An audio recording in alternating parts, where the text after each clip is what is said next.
there are multiple reasons. There are multiple reasons why and how the media just completely messed up on Iraq and just essentially was the stenographer to the Bush administration. So first of all, if you look at the opinion polls back when we invaded Iraq and just before we invaded Iraq, for about a year or 2 years after 9/11, Bush's approval rating was off the charts high. And historically, that always happens. Whenever there's an attack on the homeland, people kind of turn off their brains and fall in line. And they want to make sure that they look uber patriotic, like, I support our leader. I'm not with the bad guys. I support our leader, right? It's this weird kind of psychological thing that happens whenever there's an attack on the homeland. And it's not just the U.S. It's happened the world over whenever that happens anywhere. So they thought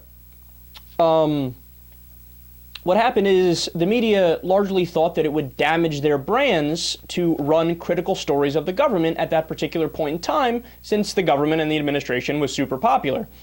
So it was that patriotic fervor which was the first problem, which led the media outlets to be uncritical. That's problem number one. Problem number two, of course, you have the problem with the media, which I talk about all the time, which is the fact that they have a bias of neutrality over objectivity. So how does that apply to what happened with Iraq? Well, if you look at the Republicans and what they were saying back then, they basically said, look, Saddam is a huge problem and he might have nuclear weapons that he's about to use on us any second, right? Well, I mean, if you hear that, what are people going to think? Oh my God, I'm scared, we have to do something, so on and so forth. Well, what were the Democrats saying at that time? The Democrats were either shutting up or largely agreeing with the administration.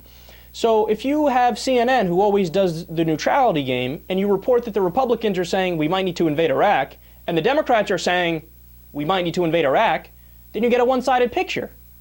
And you don't get the opposing position, which turned out to be the correct position. So that's problem number two. Problem number three, you have the sensationalism bias, which is another bias of the media we talk about all the time. So it's good for ratings to constantly scare the nation of doomsday scenarios. So if you're talking about Saddam getting yellow cake, uranium, and oh my God, he might attack us any second, your ratings are going to go through the roof. That was another problem. The fourth problem, and this is arguably the most pervasive problem, especially going on to today, is access. So journalists want permanent access to these politicians, and the best way to do that is to be their stenographer and not challenge what they say and not be critical and not hold their feet to the fire.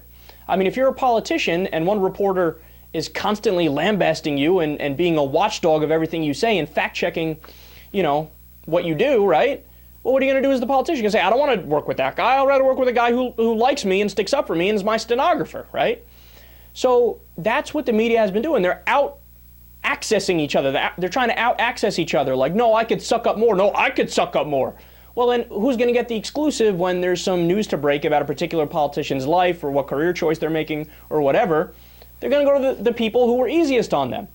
And you still see that's still a huge problem in today's day and age. You don't get the media doing their job, which is to be objective and to be a watchdog of the government and to make sure that they're accountable to us, the American people.